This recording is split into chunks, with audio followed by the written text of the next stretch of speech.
کہ اس میں جو ہے نا کیا مکان خریدا, کہاں خریدا, امین آباد, لکھنؤ میں ایک جگہ ہے امین آباد, وہاں پہ کیا مکان خریدا جس کا نام سروری منزل رکھا ہے, سروری منزل یعنی اپنے ماں کے نام پہ سمجھیے, ہے نا, اپنے ماں کے نام پہ سروری نام تھا نا ان کی والدہ کی,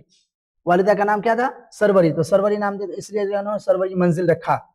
کب 1940 میں, 1950 کو کوئنس ہائی اسکول لکھنؤ سے میٹرک کیا, یعنی کب کیا 1950 میں, کہتا ہے وہ میٹرک کی ایگزام کس سن میں مکمل کیا, تو کیا ہے 1950 میں, کہاں سے مکمل کیا ہے, تو کوئنس ہائی اسکول لکھنؤ سے, ہے نا, یہ سوال بن سکتا ہے, اس لیے ساتھ ساتھ میں آپ سوال کو سمجھے ہو. پھر کہتے ہیں کہ 1953 میں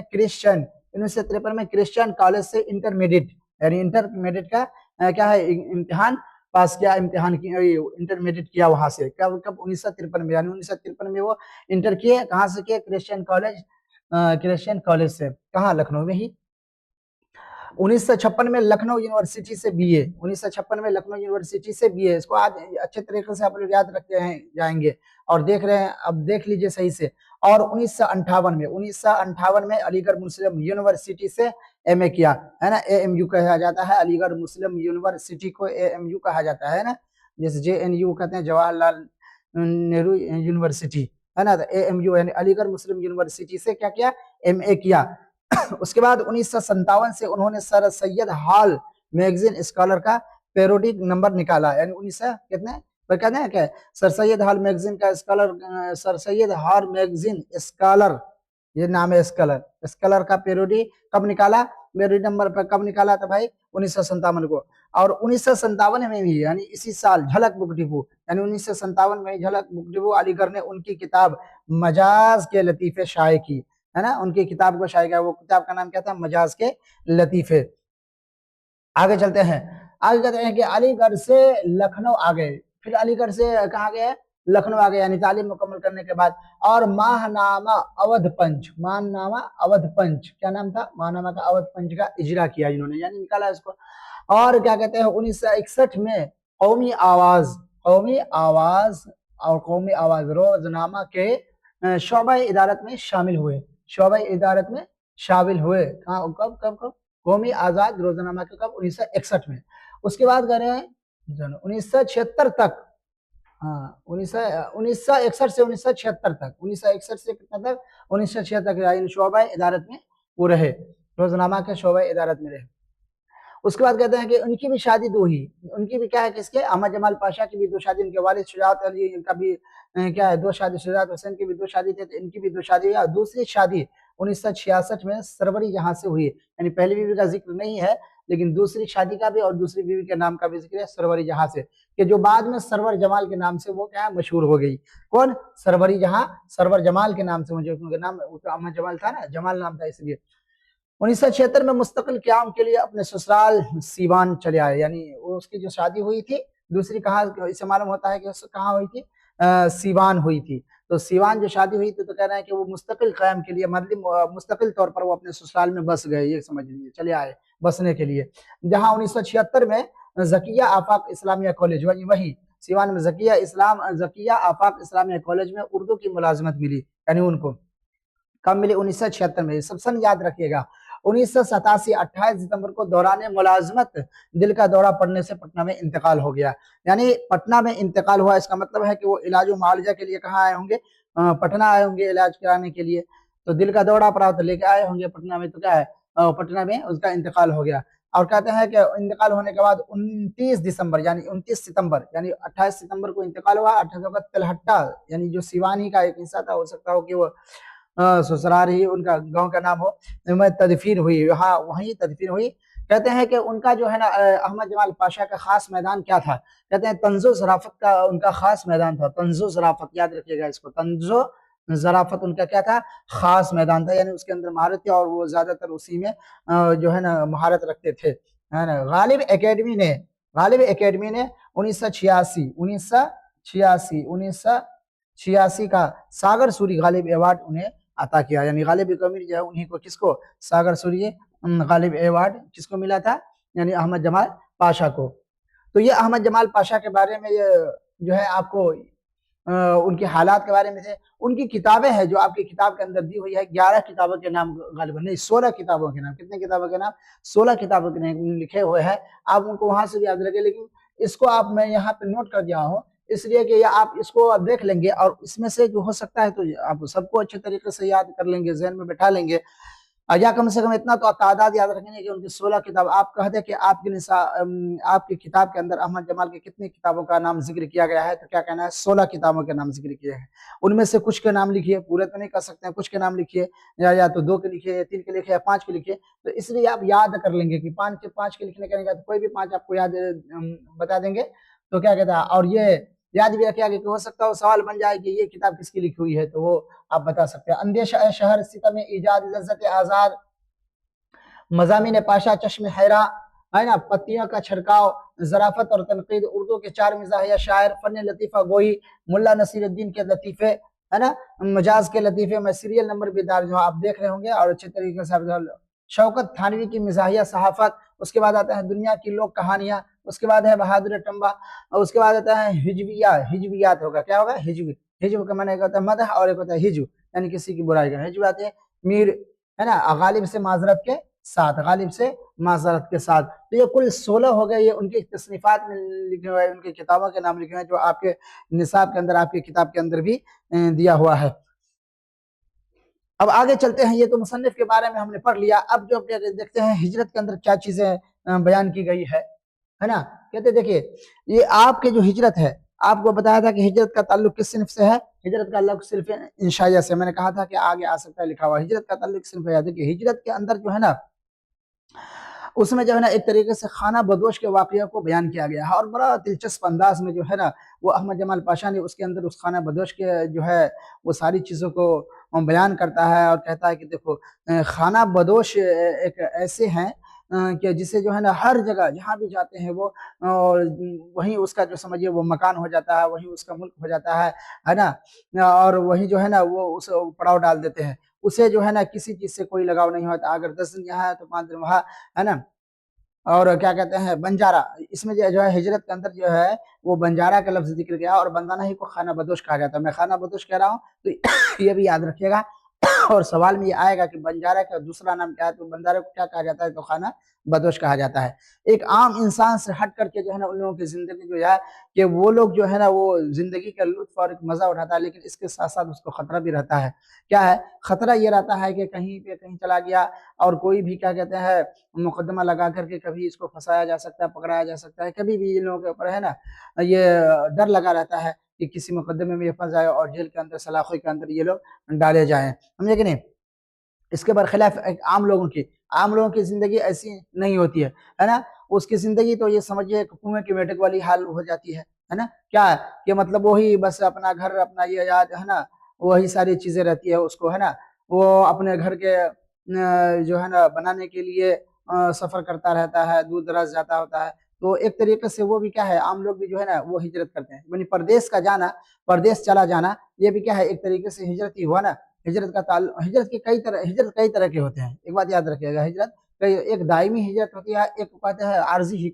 عارضی ہجرت ہوتی ہے، میں بتا رہا ہوں کہ دائمی ہجرت اور عارضی ہجرت جیسا کہ کوئی پردیس وغیرہ جاتا ہے کمانے وغیرہ کے لیے، کچھ دنوں کے لیے جاتے ہیں، کچھ سال کے لیے جاتے ہیں، پھر آ جاتے ہیں، پھر یہاں رہ کر کے پھر چلے جاتے ہیں، ہے نا، یا کوئی کہیں پہ جاتا ہے 1 دن 2 دن کے لیے، تو وہ بھی ایک ہجرت ہی ہوتی ہے، سمجھیے۔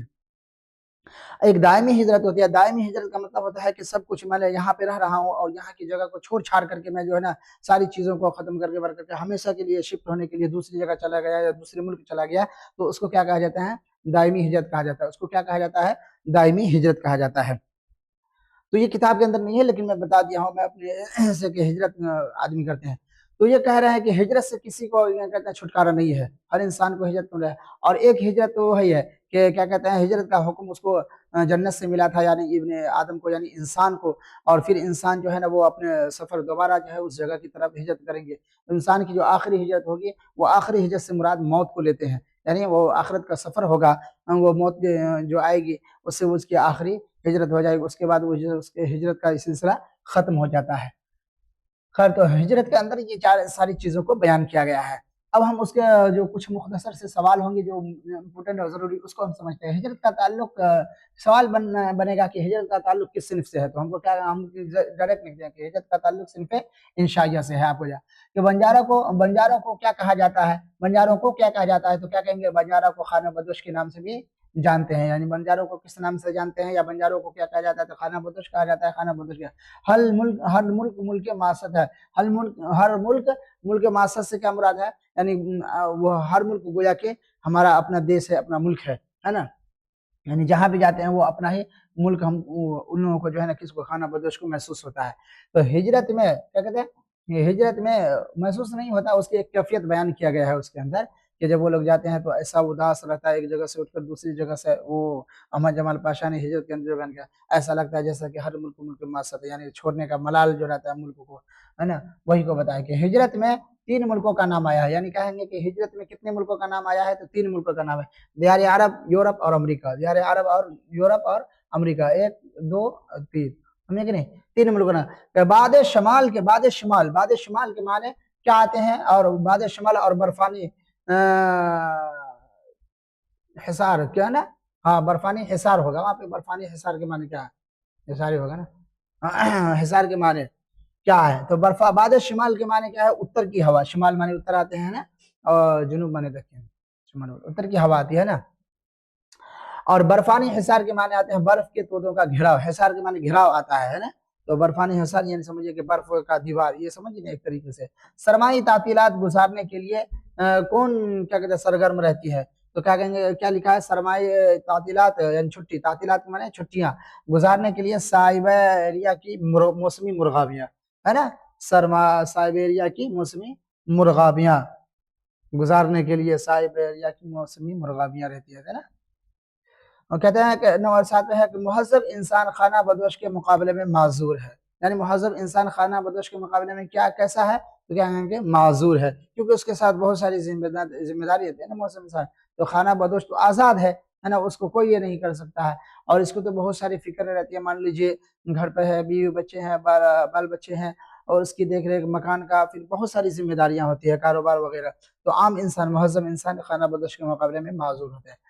کہ مغرب کو غلامی کی علامت، مغرب کو کس کی علامت کہا گیا ہے، تو کیا ہے، مغرب کو غلامی کی علامت کہا گیا ہے، یعنی مغرب کا سفر کرنا خاص طور سے، اور مغرب کے معنی کیا آتا ہے، یعنی یورپ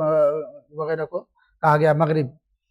اور جنت سے ابن آدم کو حکم سفر ہوا، کس کو ہوا تھا، یعنی ہجرت کا جو پہلا حکم ہوا تھا جنت سے آدم علیہ السلام کو دیا گیا تھا نا، تو وہی ابن آدم۔ انسان کی آخری ہجرت موت ہے، انسان کی آخری ہجرت کیا ہے، موت ہے، یعنی انسان جب آخری سفر کرے گا تو اس کے آخری ہجرت کیا ہوگی، موت ہوگی۔ تو یہ تو کیا کہتے ہیں،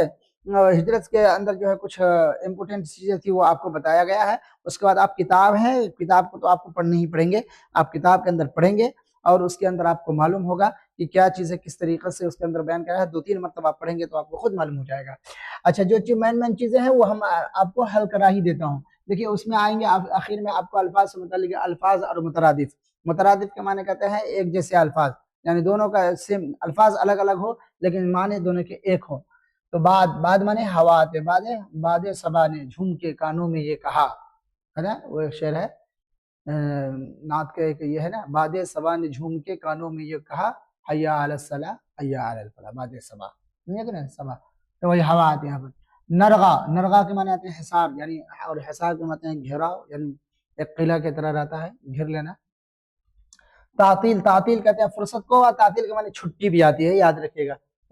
فعال کے معنی ہے متحرک، اور ایک معنی اور آتا ہے سرگرم،